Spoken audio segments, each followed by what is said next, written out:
멸공사상으로 진실한 자.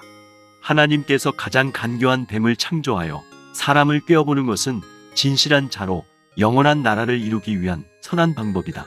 그러므로 옛뱀인 붉은 용의 세력을 들어서 본격적으로 꿰어보는 일이 있다고 본다. 사도 요한이 인간 종말의 완전 계시를 볼 때에 옛뱀인 붉은 용이 큰 권세를 짐승에게 주고 짐승은 거짓 선지를 앞에 놓고 천하를 꿰인다고 하였다. 그러므로 모든 사람들이 자기 능력과 권세를 짐승에게 주고 합심하여 만왕의 왕인 그리스도를 대적하게 되는 것이 심판기에 오는 싸움이라고 했다. 그러나 이 싸움에서는 진실한 자가 이기게 된다고 계시록 17장 12절로 14절에 말씀했다. 네가 보던 열불은 열왕이니 아직 나라를 얻지 못하였으나 다만 짐승으로 더불어 임금처럼 권세를 일시 동안 받으리라. 저희가 한 뜻을 가지고 자기의 능력과 권세를 짐승에게 주더라. 저희가 어린 양으로 더불어 싸우려니와 어린 양은 만주의 주시오 만왕의 왕이심으로 저희를 이기실 터이요 또 그와 함께 있는 자들 곧 부르심을 입고 빼내심을 얻고 진실한 자들은 이기리로다. 심판이라는 것은 진실한 사람만 남게 하고 그 밖의 사람은 모두 없이 하는 것인데 이것이 인종 전면의 심판이다.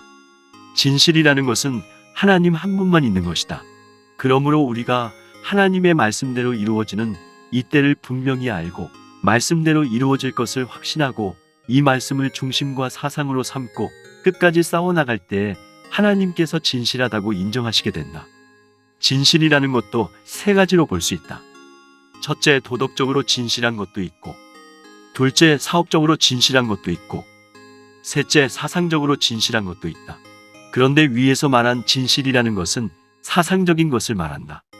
공산주의의 사회에서는 허위 선전을 잘하는 사람이라면 충성된 사람으로 알아주고, 우리는 하나님의 거짓이 없는 말씀을 믿고 남을 살리기 위하여 목숨을 바치고 끝까지 싸울 때에 하나님께서 충성된 사람으로 인정하시고 천사를 동원시켜 주시는 것이다.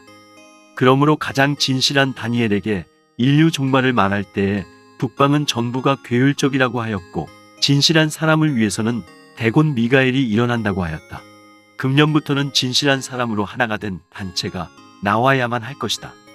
우리나라에 살 길은 진실한 사람이 뭉쳐진 단체가 나올 때에 하나님의 역사가 일어나므로 있게 될 것이다. 이제 진실한 사람이 뭉쳐진 단체가 어떠한 방법으로 될 것이냐 하는 것을 다음과 같이 말한다. 하나님의 말씀을 본문 그대로 읽어서 시국을 분별하고 이 나라의 살 길을 말하고 우리 민족의 축복을 말하는 역사가 종말의 진리 운동이다. 우리는 말씀을 가감하는 자를 원수로 알아야 한다. 왜냐하면 하나님의 대적이기 때문이다. 그러므로 본문 그대로 읽어서 얼마든지 변론할 수 있는 단체가 이루어져야만 할 것이다. 하나님께서 인간 종말에 될 일에 대하여 사람이 조금도 가감할 수 없는 정확한 변론을 기록하게 했는데 이것이 선지서와 계시록이다.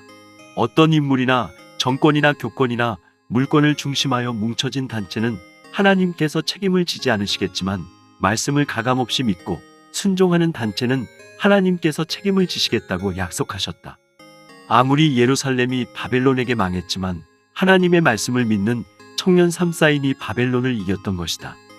바벨론 왕인 느부갓네살이 말씀에 뭉쳐진 청년 세 사람을 죽이기 위해서 풀무불을 보통 때보다 7배나 뜨겁게 하여 거기에 던졌지만 결국은 왕이 머리를 숙이고 그들 앞에 굴복하게 되었다. 그러므로 우리나라의 살기는 이 나라에 나타난 멸공 진리를 중심하여 몇 사람이라도 합심하여 일어난다면 하나님의 역사가 같이함으로 있게 될 것이다. 누구든지 기독교의 사상을 바로 가진 사람이라면 멸공 진리 운동을 반대할 수가 없을 것이다. 오늘날 기독교가 멸공 진리의 사상으로 일어나지를 못하고 공산당과 협상을 하고 만나면 이것은 기독교가 아니고 사단의 회가 된다. 그러므로 우리는 말로만 기독교인이 되지 말고 말씀대로 싸워나가자. 말만 주여 주여 하지 말고 말씀대로 싸워 승리하자. 멸공 사상으로 진실한 자가 되어 북한의 공산당과 남한의 공산 좌파 세력들과 타협하지 말고 싸워나가는 자가 승리할 것이다. 아멘.